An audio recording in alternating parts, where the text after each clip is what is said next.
It cost Commander Robert Peary 20 years of unremitting hardship and misery to reach the North Pole finally in 1909.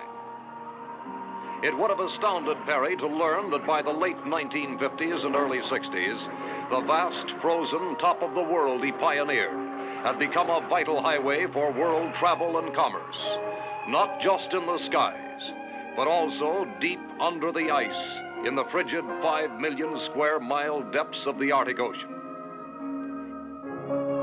Here, great passenger and cargo carrying atomic submarines glided by the dozens back and forth across the pole until a series of mysterious undersea disasters threatened to close the Arctic route forever. The decisive moment came May 3rd at 13:15 hours when the undersea atomic liner Sturgeon, largest of them all, reached 87 degrees 10 minutes north latitude, only a few miles from the North Pole itself.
According to the official reports, the next phase of the life and death drama occurred May 10th in Washington at a hush-hush super-secret meeting of the Arctic Theater War Room. Gentlemen, this is the man we've been waiting for. The skipper of the atom killer sub Tiger Shark, Commander Dan Wendover. This is Justin Murdoch, Secretary of Defense. Mr. Murdoch. Commander? And I know you've heard a lot of Dr. Clifford Kent, Dan. Doctor? Commander. Dr. Kent had a lot to do with the development and design of your boat.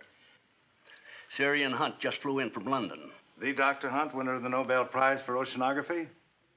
Oh, let's just say I took the bow for a team of very brilliant associates. Sit down. Gentlemen, to begin, let me read you just one line from a detailed staff study prepared for the Joint Chiefs. In our judgment, these Arctic disasters may prove the gravest emergency in all history. Any comments on that statement? A bit fanciful, isn't it, sir? Possibly. Let me read you a partial list of observed phenomena. Destruction of 4 surface vessels, largest 10,000 tons. Radioactivity in Arctic waters, floe ice, and bergs. Peculiar television images preceding each distress call. 7 polar atom subs vanished without a trace. Fanciful, did you say, Sir Ian? And now, Dan, we come to you. You skipper the Tiger Shark, the most advanced, the deadliest killer sub in the fleet. Right now, she's undergoing emergency, around-the-clock modification in the Bremerton Navy Yard. The orders call for special observation and testing instruments here, removal of all but 2 atomic torpedoes, special launching equipment for water-to-air ballistic missiles, and a special escape hatch in the keel for the lungfish. The lungfish? Yes, a deep exploration device, sort of an animated diving bell. The mission of the Tiger Shark is to hunt down and identify the cause of these Arctic disasters. If humanly possible, you will remove it.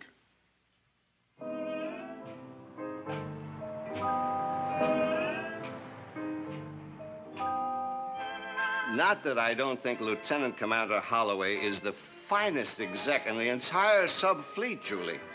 And not that he isn't the best friend that I have. Come on, Dave. You talk too much. Now, be quiet, little mother. I feel behooved to warn you, our friend Reef is no less than the #1 howl in the entire sub-wolf pack.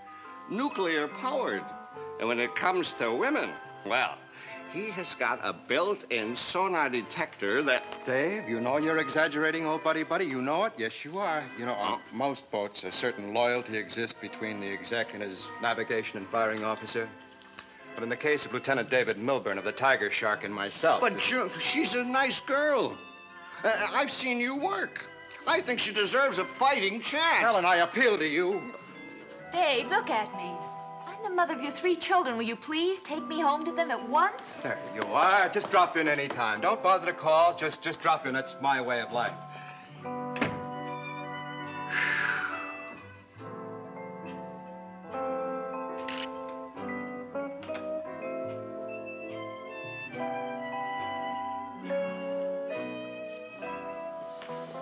Dave is exaggerating, you know. I mean, a man spends 3 months in a deep freeze. It'd take his whole leave just to thaw him out. By that time, he's ready to report back. It won't take me long to defrost. Not around you.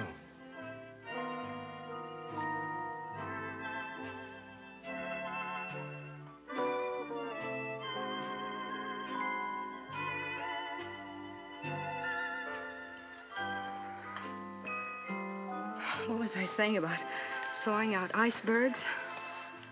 Yeah, you never can tell about icebergs. Only show 1/9 above water. After that kiss, I'd say that's about right. Do you feel anything? Are you kidding? No, I mean that this is just the beginning of something. That we didn't just meet accidentally. Oh, that's original. Doesn't the next chorus go something like, let's not waste one precious golden moment. Any second, there could be a knock on the door and... Well, I've seen stranger things happen. It happens all the time to heroes on television, plays, motion pictures. The hero gets his leave canceled and she spends the rest of her life wishing that she'd... Oh, honey, let's not waste one precious moment then.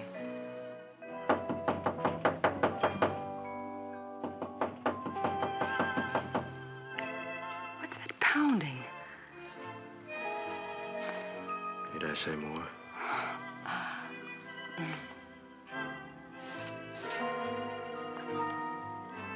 Reef, look.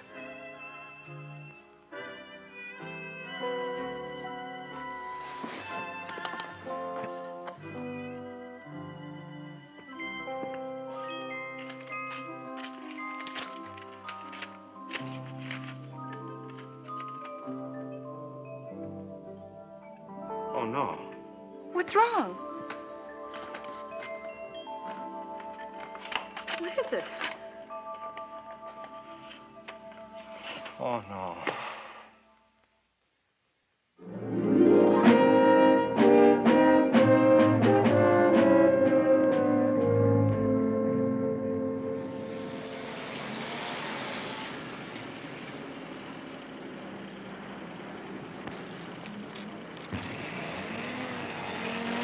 Reef! They caught you too, huh? At the worst possible moment. Tomorrow's Janie's birthday. Poor little kid's been looking forward 2 whole months to having her daddy home. Now, That's the worst possible moment? what could be worse than disappointing a little girl? Disappointing a big girl. Julie? Good. Really tough, old buddy. Oh, really tough.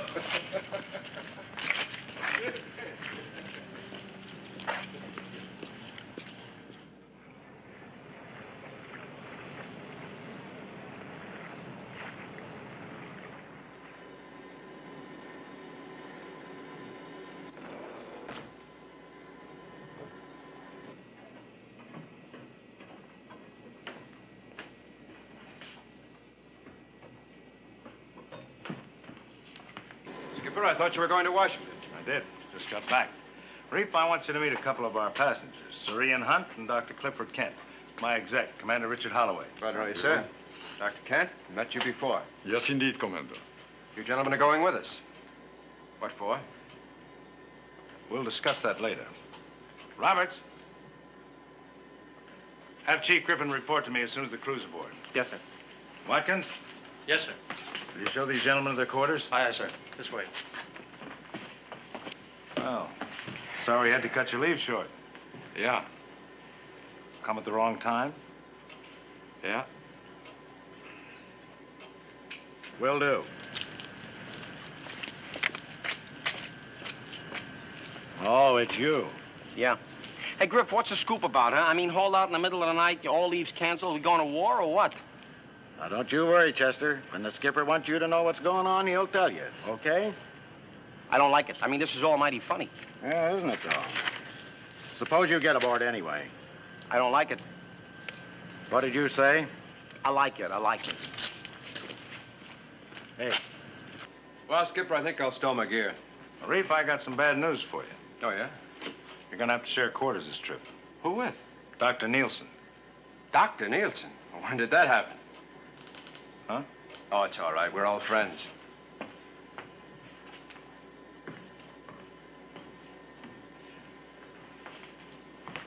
Dave, stand by to shove off as soon as Griff reports the crew aboard. Right, Skipper. Well, looks like we're going to share quarters, Skipper. Been a long... Carl. You? Oh, of course. I should have suspected when I heard that doctor. I thought it was your father. It was supposed to be. Dad had a heart attack 2 days ago. He what? It was mild. It'll be all right, but it was out of the question his coming along. And they thought you could replace the skipper, huh? Well, there was no choice. Dad and I developed the lungfish together. Except for him, I'm the only one qualified to dive in it. You could have trained somebody else. Not in 2 days. Look, do you think I wanted to come? If it didn't mean so much to Dad proving his depth explorer, I certainly wouldn't be here. That I can believe.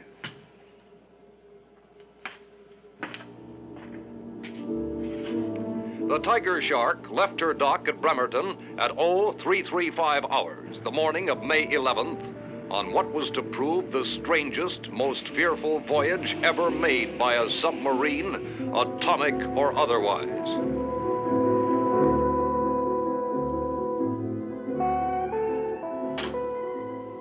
Simultaneously with the Shark's departure and with his crew still in the dark concerning their secret, fateful mission, Skipper Wendover made the first notation in the log. The men would remain unbriefed for 2 hours until the Tiger Shark cleared Puget Sound and was headed for open sea.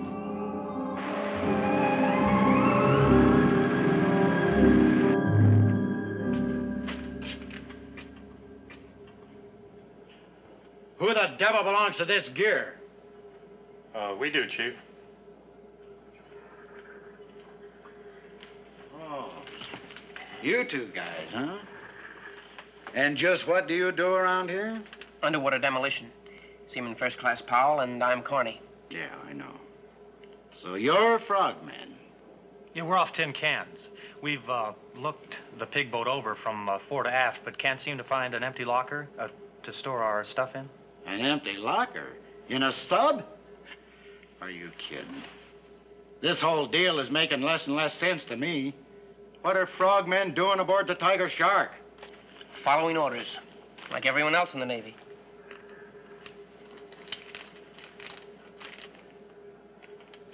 Beats me.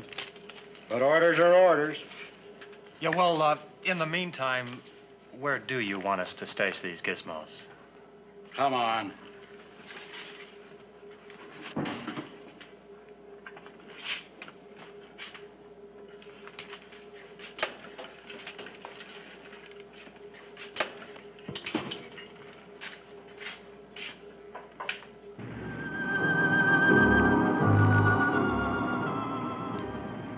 Shortly before dawn, the Tiger Shark, running submerged at better than 30 knots, had left the Sound behind and was headed for open sea.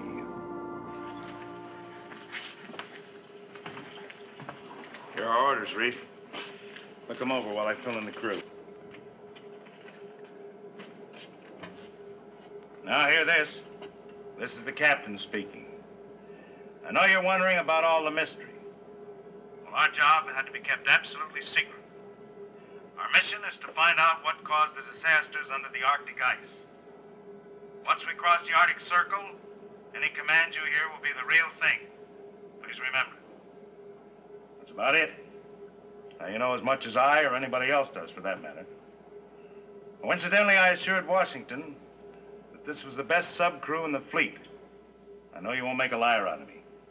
Carry on.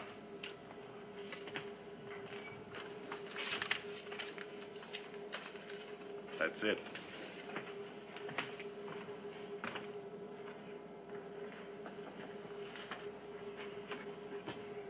What do you think? I think I should have joined the Air Force.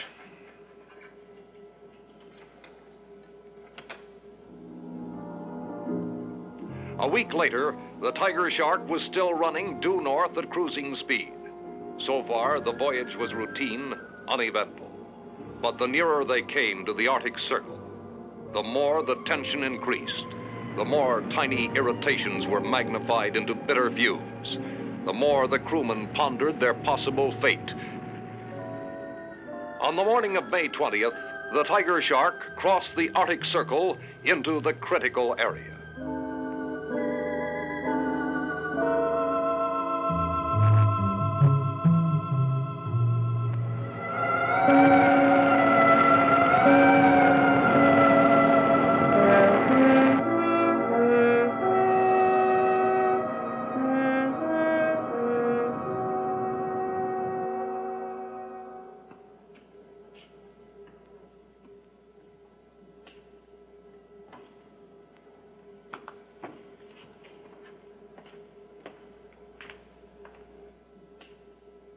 You're always asking me why I stay up, bachelor.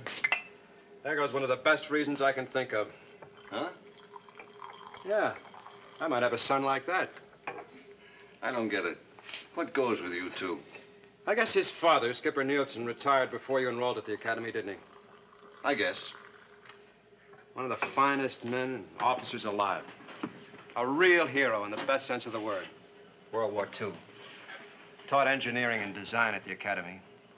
Fought like a demon for atomic subs. So?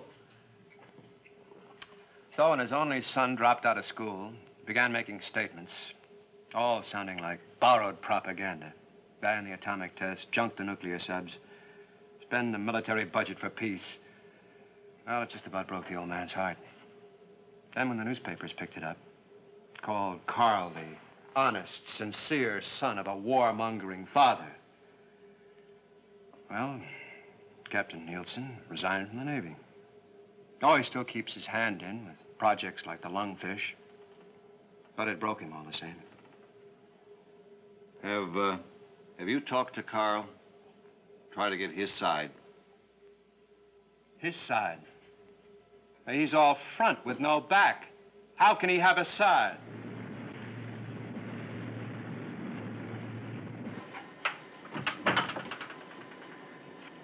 Either of you men seen Dr. Nielsen? He's in here, sir.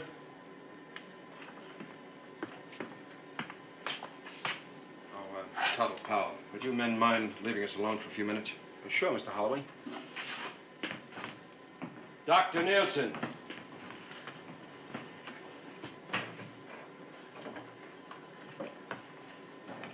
What is it? You are out. This came for you. My father? Dead? No, as a matter of fact, he's a lot better. Just got out of the hospital.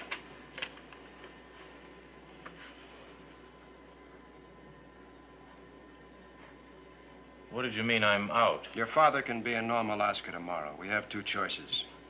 We can ask them to bring him out by helicopter and take you off, or we can put the Shark back into Nome. You trade school boys are all alike, aren't you? Anybody who doesn't think like a little gold-braided puppet is ipso facto a coward.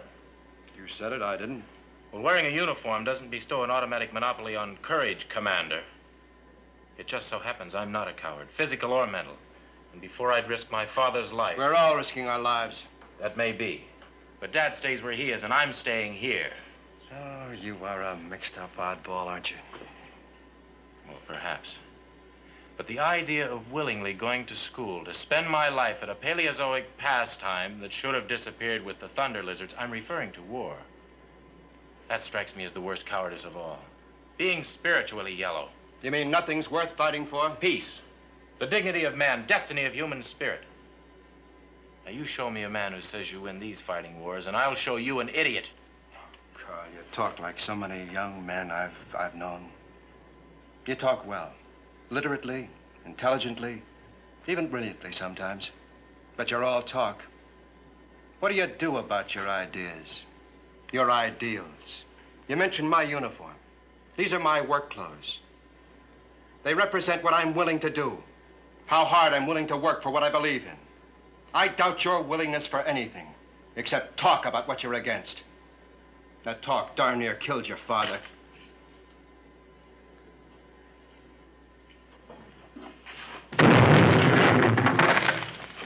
Mr. Holloway to the con, please.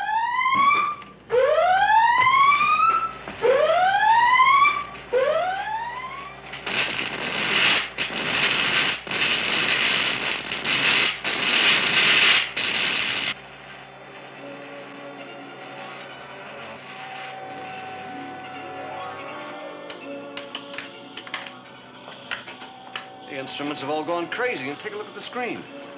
Incredible. Absolutely incredible.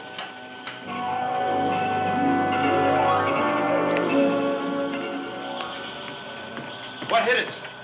Doesn't seem possible, but could it be an electric storm center? Underwater? High-intensity arcs will burn, submerge, and millions of volts discharge in random directions. Is there any way out of this? Seems all around. What about down? I don't know. Take her down. Maximum angle, maximum depth. Yes. Take her down. Maximum angle, maximum depth.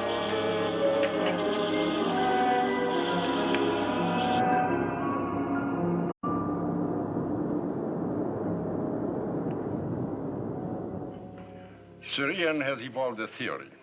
At first, I wasn't about to buy it. But we have eliminated one by one every other logical explanation.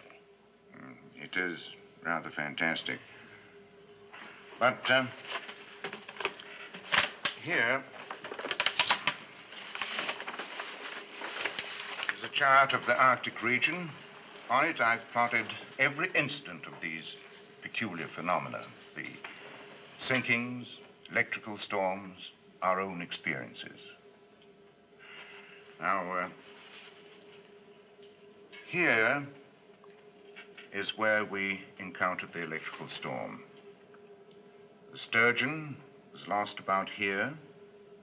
The others, here, here, and here. Do you see it? See what? The pattern. The pattern. Each incident occurred almost precisely 1,000 statute miles from the pole. A line drawn through the points of occurrence makes almost a complete circle around the pole. Which adds up to what, Syrian? I cannot accept the idea that these phenomena were either random or natural. I believe they were motivated by some sort of intelligence. Do you mean that somebody is... I didn't mean to imply a human intelligence. Well, what on earth kind of intelligence is it, Syrian? Oh, perhaps it's not an intelligence on Earth. Perhaps it's an intelligence from beyond the Earth. What can we do about it, sir? I've been thinking about that. As you see, these occurrences were on this line, almost a perfect circle around the pole. However, there may be a significant break in that ring here in the area of the Queen Victoria Sea near Franz Joseph Land, north of Murmansk in Finland. Supposing your theorizing is correct, then this could be the next danger point. Yes, yes. But supposing we anticipated a little, supposing the tiger shark was lurking there, waiting. You could be right. We'll chart our course right straight across the pole to bring us here, the Queen Victoria Sea. So swiftly, implacably, the tiger shark moved across the top of the world toward her rendezvous with what?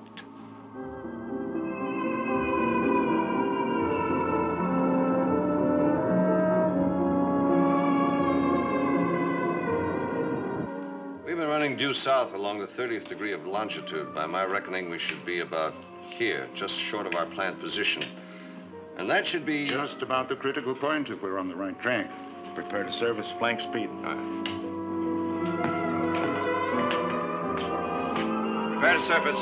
Flank speed.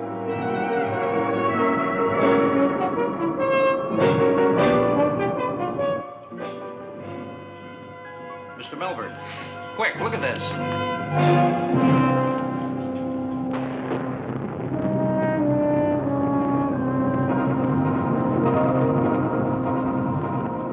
Skipper, reef!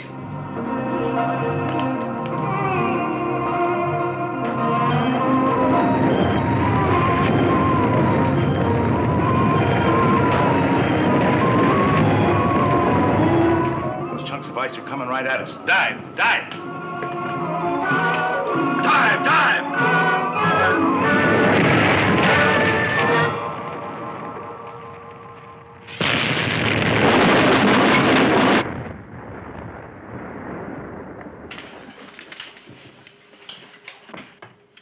Determine extent of damage. After torpedo room, report.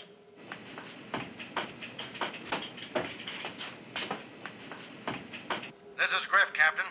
Moderate leak in overhead plates. Damage to main drive shaft housing. Forced to full stop. We're dead in the water. Captain?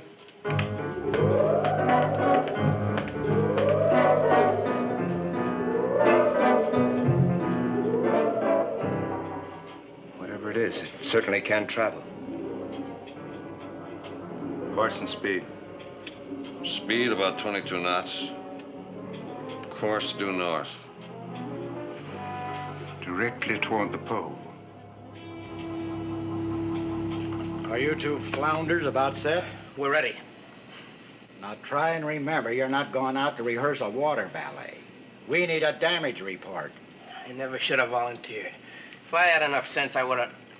Hey, look out for the sharks, huh?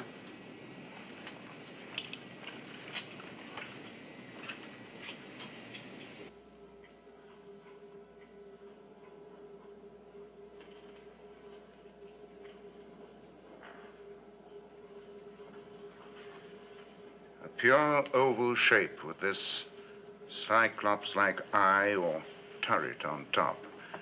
I'd estimate its diameter at, 300 feet. No discernible orifices. The eye of Cyclops. What did you say, Sir Ian? Just musing about our one-eyed adversary and the Homer legend. The Cyclops were the sons of heaven who forged the thunderbolts thrown by Zeus. Our own Cyclops throws quite a thunderbolt itself.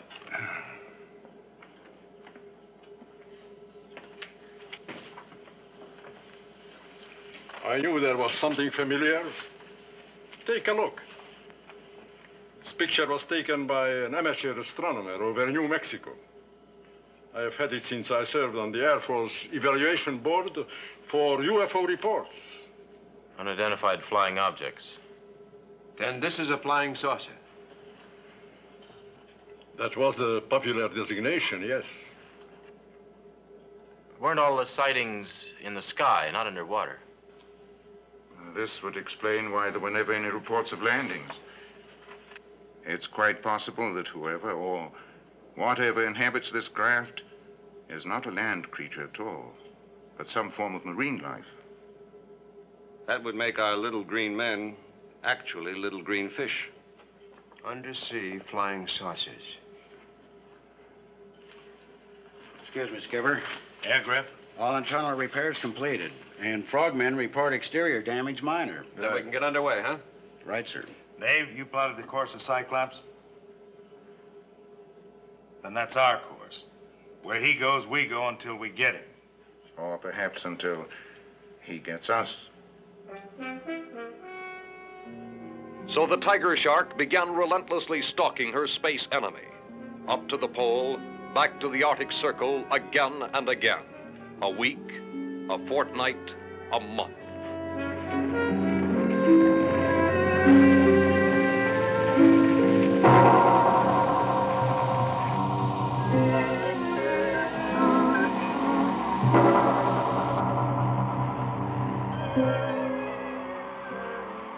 Never a glimpse of their enemy, but there were reports.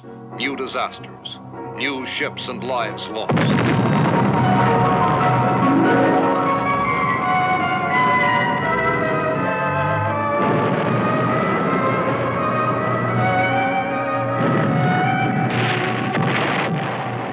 Invariably, the tiger shark made for the scene, only to arrive after Cyclops had left. For all its desperation, the pursuit seemed fruitless. And then on July 3rd, Dr. Kent and Sir Ian held an urgent discussion with Reef and the skipper. Why does Cyclops invariably return to the pole between attacks? Never two in succession. Always away and back, away and back. We've asked ourselves that over and over 1,000 times.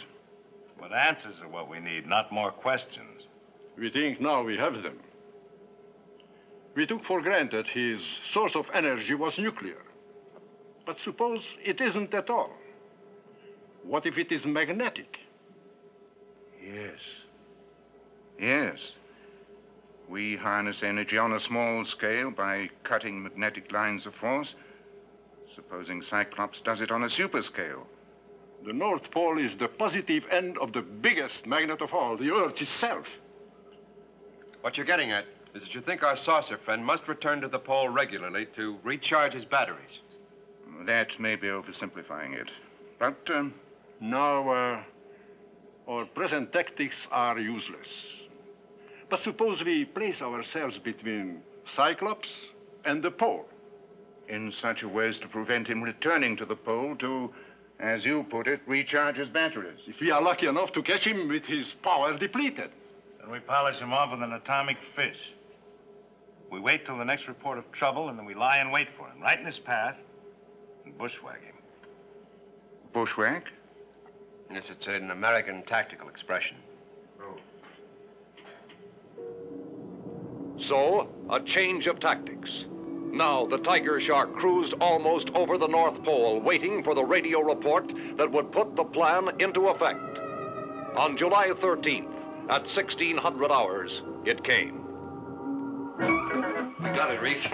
Cyclops? Sounds like a distress signal from a small freighter between Ellesmere Island and Greenland. One Mayday, then nothing. Where's the skipper? Already in the con.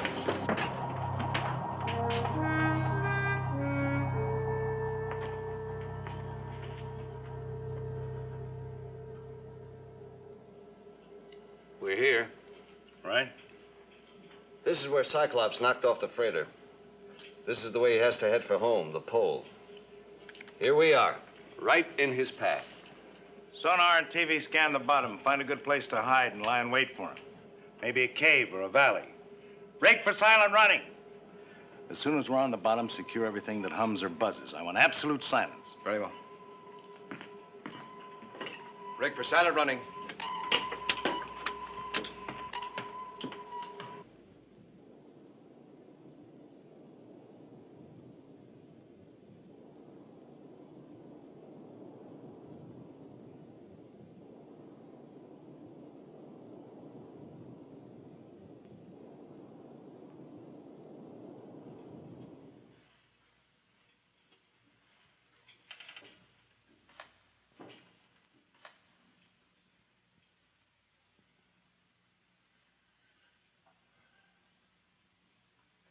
Hour upon hour, the Tiger Shark lay in its deep six ambush. The Arctic depths were as still and silent as an uninhabited world. And then, at 0600 hours.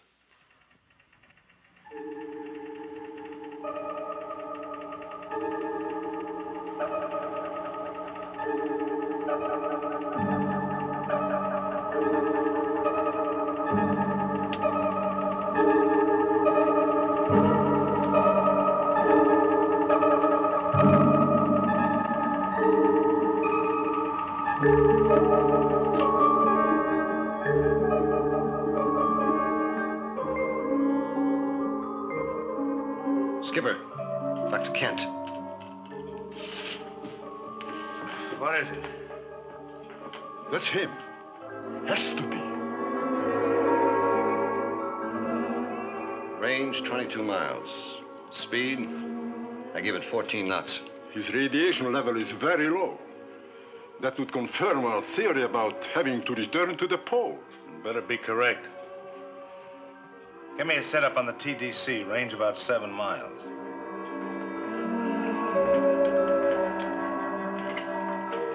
Reef, arm atomic warheads. Load tubes 1 and 2. Report to the con. Sounds like we mean business. Yeah. Griff, you arm number 2. I'll handle number 1.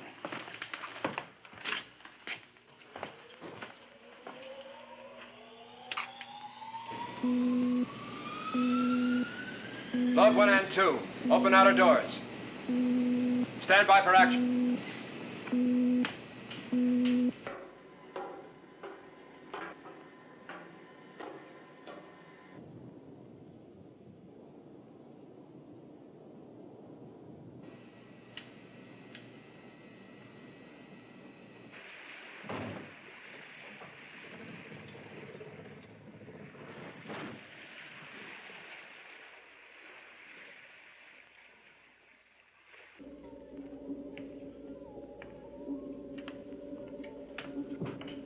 Range now 15 miles.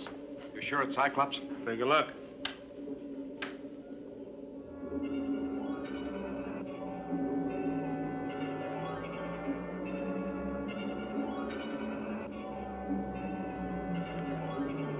Range 14.5 miles. Griff to skipper. Tubes 1 and 2 loaded. Outer doors open, ready to fire.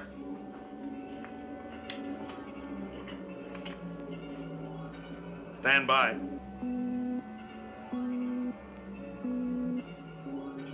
Range 8 miles.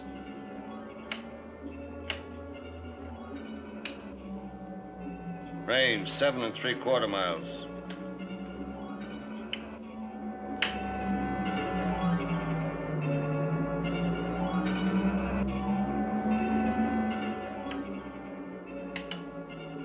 Zero, minus 10. 9, 8, 7, 6, 5, 4, 3, 2, 1. Target 0. Fire 1.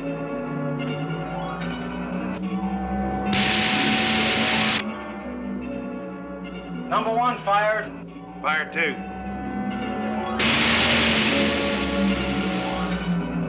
Number 2 fired.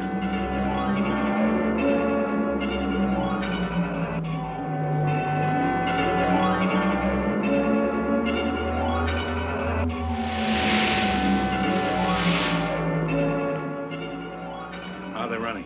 Hot, straight, and normal. Number 1 missed. How could it? We're dead on the target with a homing fish.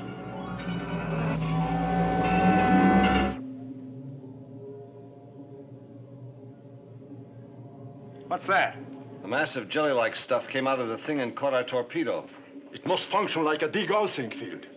We never get a torpedo through that. Maybe not a torpedo. Blow all main ballast tanks. Reactor room stand by. As soon as we're off the bottom, I want all ahead flank. What course, Skipper? Right at our one-eyed friend.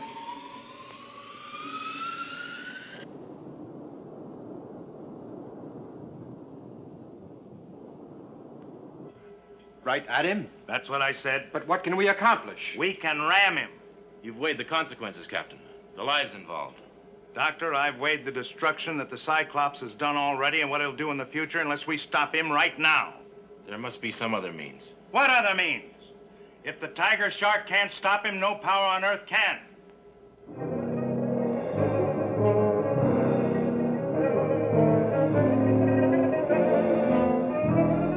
Now brace yourselves.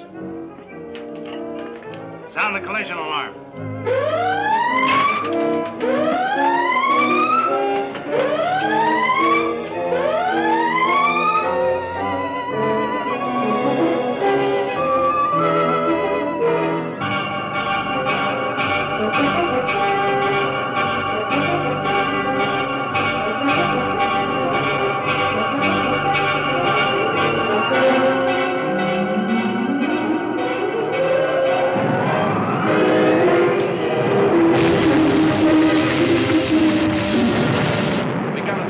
Drove right into him.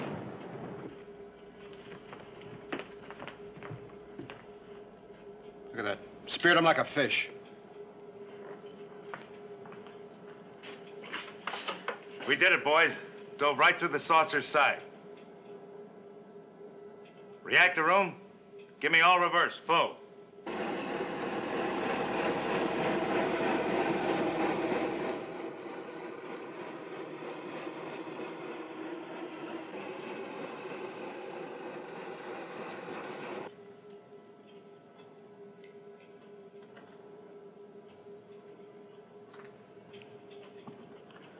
We're stuck tight.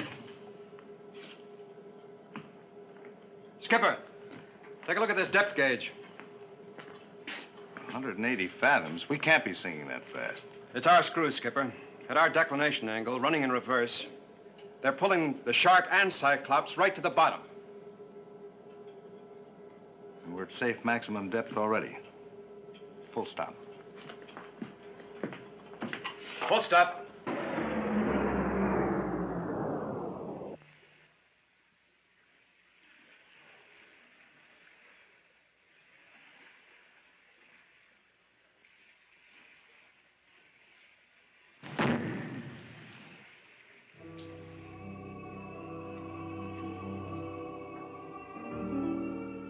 Hours later, the two Titanic craft were still locked together in an apparent death grip. On the bottom of the Arctic Ocean, nearly 1,200 feet below the surface.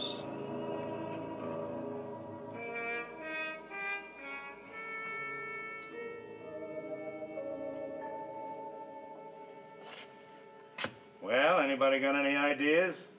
Anything's better than lying here. Suppose there's some kind of atmosphere inside the Cyclops. What do you mean? Well, maybe we could get inside the saucer. We could use our torches to cut the shark loose. That's all very well, young man. How would one go about getting inside Cyclops? Through the eye, using the depth explorer. Yes. The Explorer was built to operate at even greater depths. Yeah, but suppose there isn't any atmosphere inside the saucer. Well, then the idea's no good, but we're no worse off than we are now. You gotta let us try, Skipper. Us? Reef and I could take the Explorer down, clamp it onto the eye. No. You can't, but I can. I can deliver you to the eye. Then you... A little out of your line, isn't it? Why don't you stay aboard and make a speech? Maybe you could get them to ban flying saucers. Listen, Holloway. However our ideas disagree, I've said before, I'm not a coward. And it happens you have no choice. Either I take you down there in the lungfish or you don't get them. I'd sooner swim. That's enough, both of you. Very well, sir. No use making the odds any longer than they are. So happens that Dr. Nielsen's right. Get the Explorer in the airlock and prepare for launching. You better take Carney and Powell with you. Frogmen? That's right. Their underwater experience might make them invaluable. You'll need sidearms. Sidearms? The saucer's dead. You hope. You better get ready.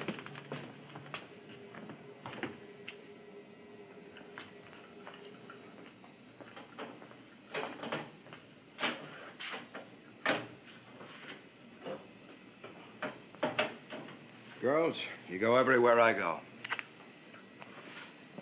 All right, Carl, there's still time. Want to show me how? Get in.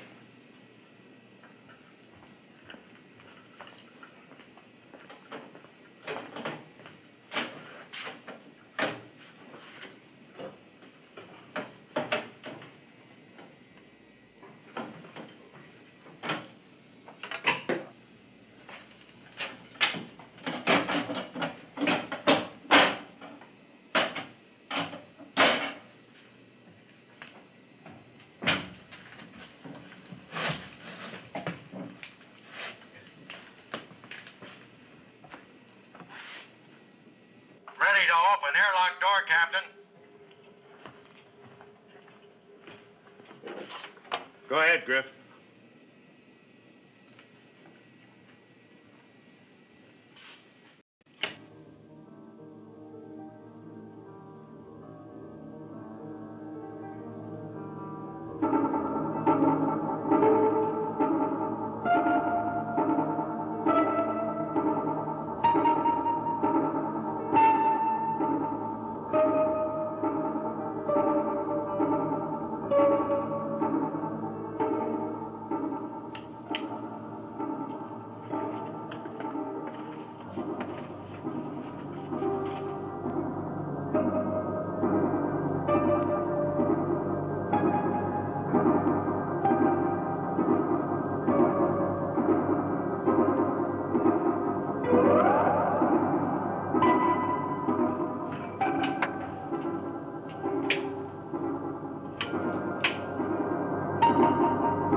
What now? What do you say, Doctor? Shall we take a chance? That's what we came for. Well, you all stay here. I'm going to take a look inside. Not alone, you're not.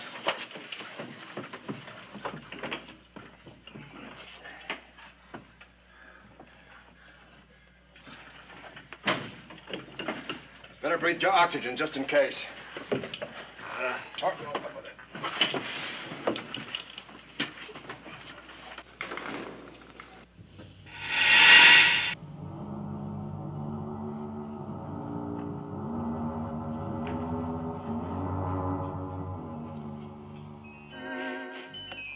Air. Pure air. Under pressure. That's relieving. Well, we won't need these tanks. Good luck, man. All right. Let's go.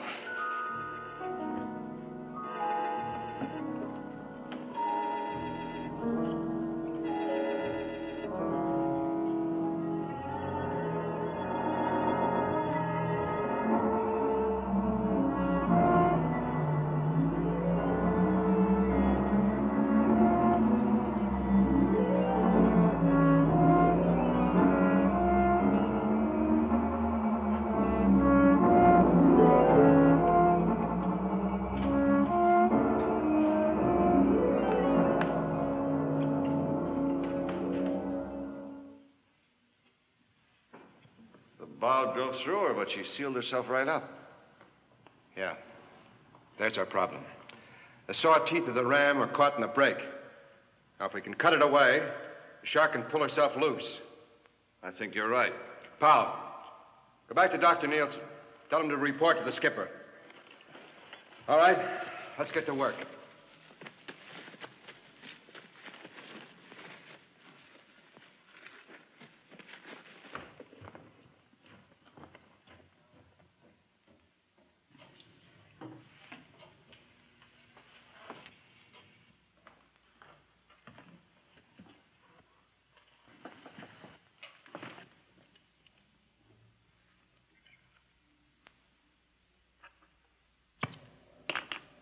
We read you, Doctor. Go ahead. They're inside the Cyclops. It's full of breathable air. Wonderful. That's great, Doctor. Reef thinks that he can clear the shark's bow so we can pull ourselves loose. What's it like inside the Cyclops? This is a priceless opportunity to... Doctor, tell Reef to make sure that you're in the clear before we make another move. Right. Over. We may get out of this yet. Skipper, could you take a look here? What's wrong, Griff? The inertial navigation system must have been knocked out in the crash. We're dead in the water, but it indicates we're moving. That's impossible. The radiation level from the saucer, it's rising. What direction does the system indicate? Due north at 5 knots. Oh, 6. Toward the pole. But that Cyclops is dead. We killed it, didn't we? Beats me.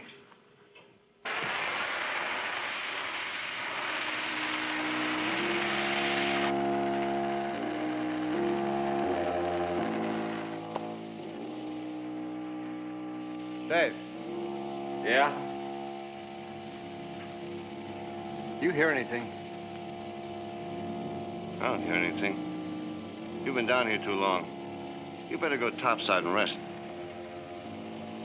Strange you don't hear it.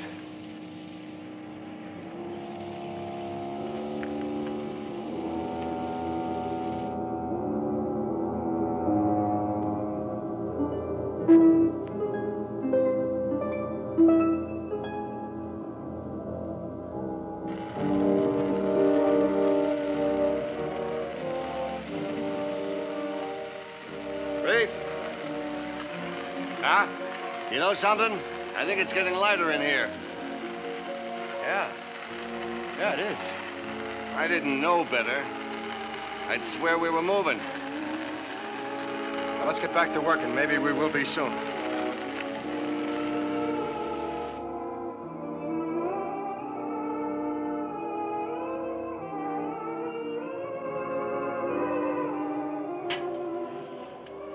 I'm getting an impression of movement, Captain. Is that possible? We get the same reaction up here. Now they're feeling it down below. The radiation level constantly rising. As we near the pole. It's got to be an explanation. I think there is. I believe our friend Cyclops is returning to life.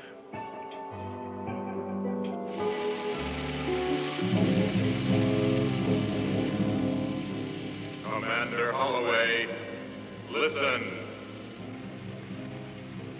Dave. Commander Holloway, make no resistance. Did you hear it? That sound again? This time there was a voice. It called my name. Look, why don't you go topside? You will see that avails nothing.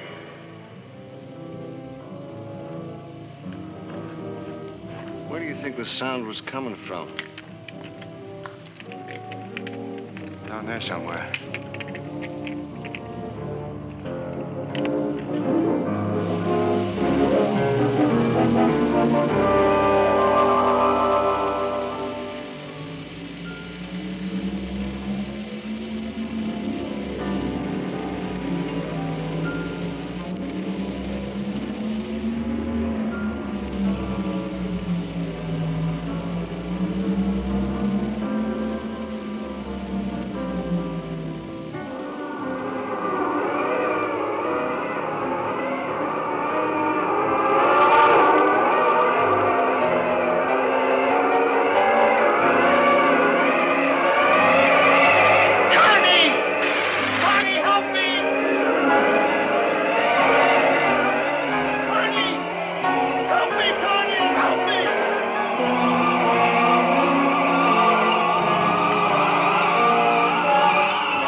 Remove your weapons, Commander, and come here alone.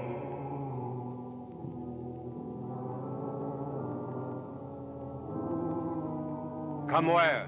To me, here. That voice again? It wants me to go alone. Oh, it does it? You better stay here.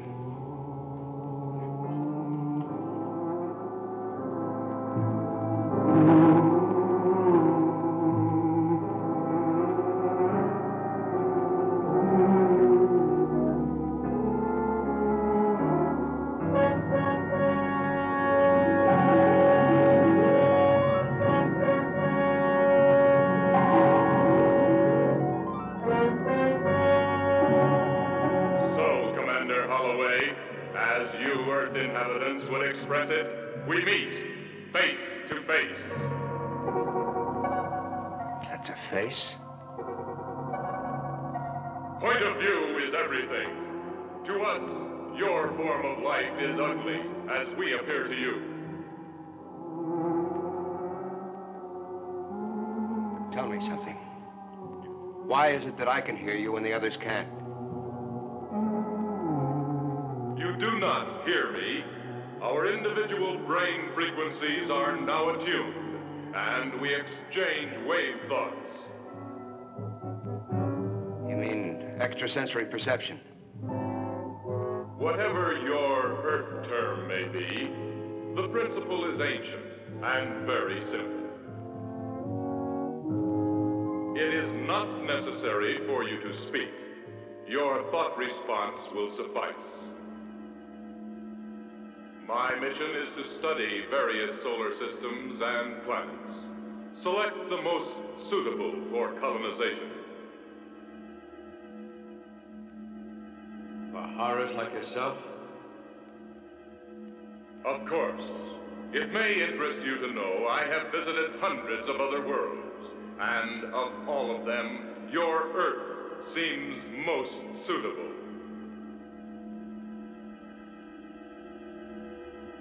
Swell.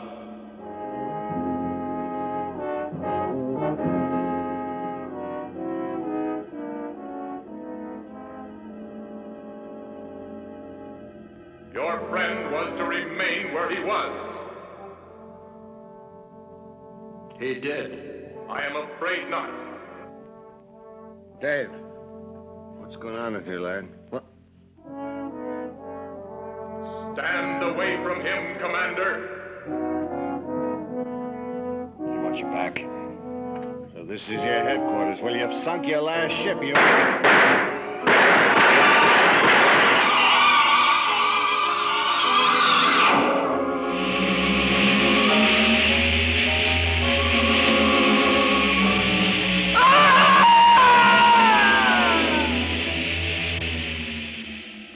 Why not me? What am I, the closing act? On the contrary, I want you unharmed, perfect. Why? I have selected you to return with me along with several other specimens for study. We will examine you and the others, discover desirable features to incorporate in our Earth colonizers.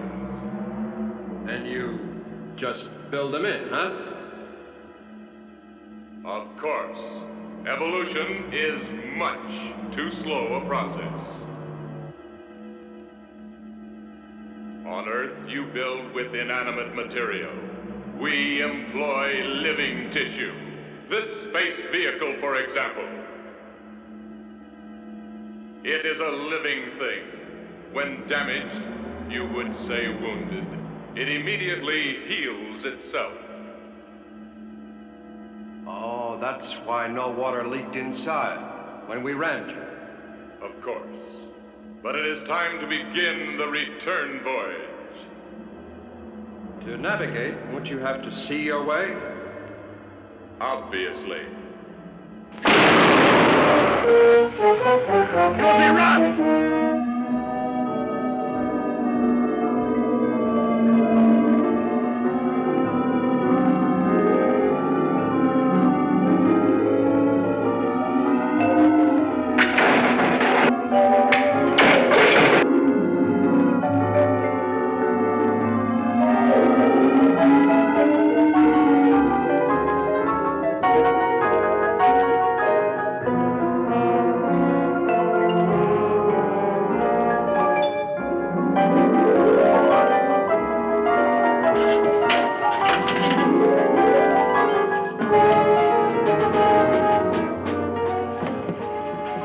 Shark, right now. What about Dave and the others? Fortunes of war.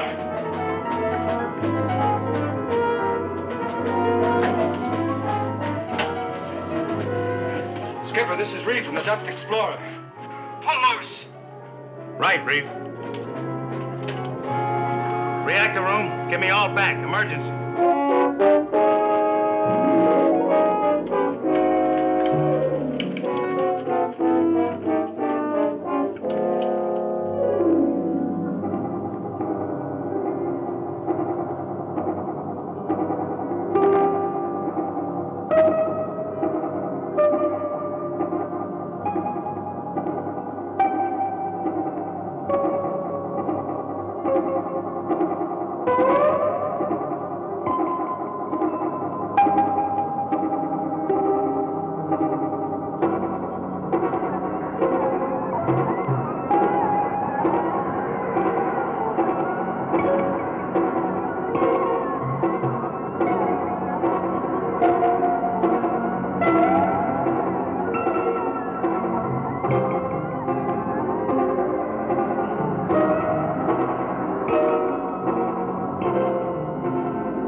What about this?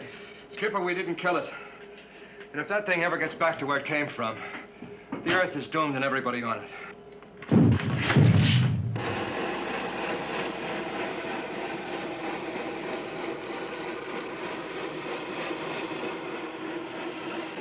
We've pulled loose, Captain. We're free.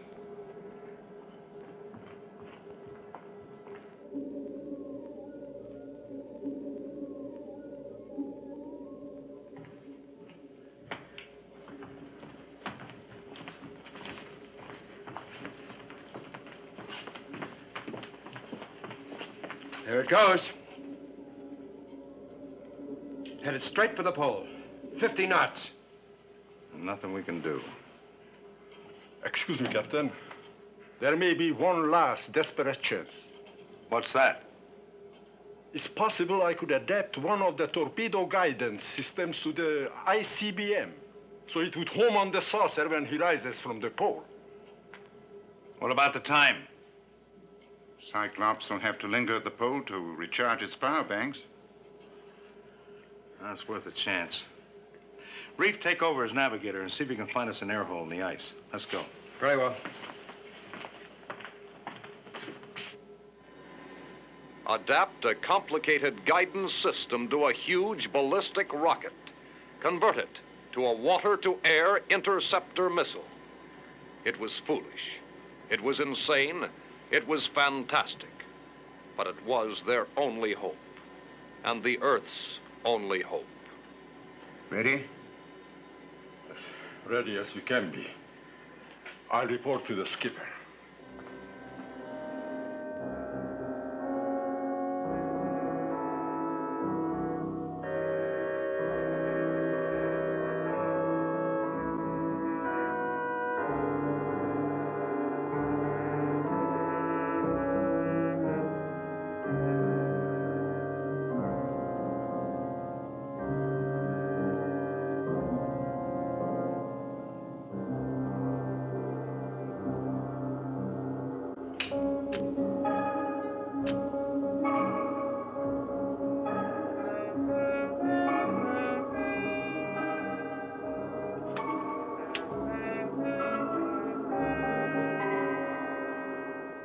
Skipper, we found our hole in the ice. What's the corrected bearing of the magnetic pole? 357 degrees.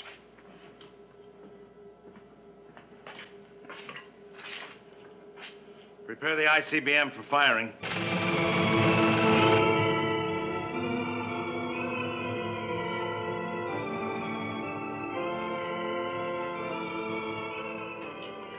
Well, that's about all we can do until our space friend decides to blast off.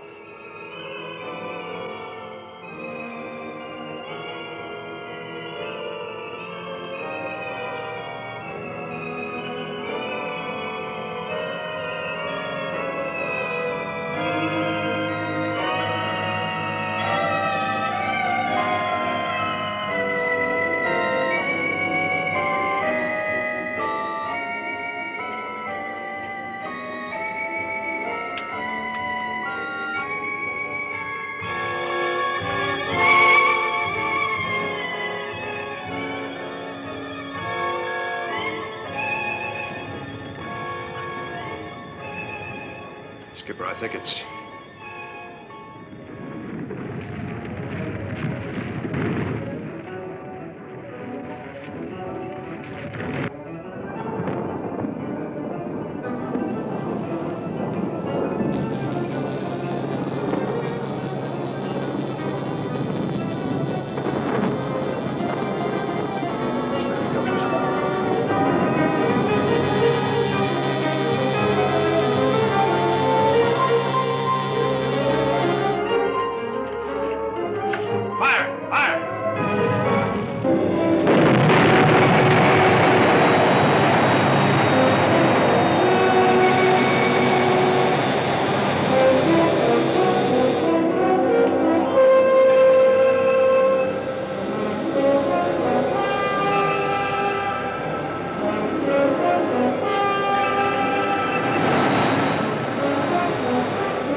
Attention, all hands. We got him.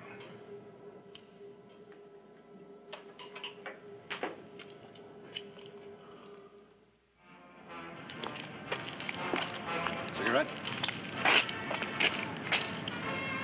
Oh, they're so remote, the stars. Cold, beautiful. Now I wonder. Yeah? Which is the one? The one we have to worry about. Well, we have enough ills here to worry about, but maybe, just maybe, when their ship doesn't return, they'll decide not to come here after all. But if they do? I don't know. No, I wouldn't worry. Not when we have boats like the Tiger Shark, men like you, Skipper, Dave, Surrey and Kent, and my father. And his egghead son will give him a rough reception, won't we? You know, I think I lost my little black book on that lousy thing.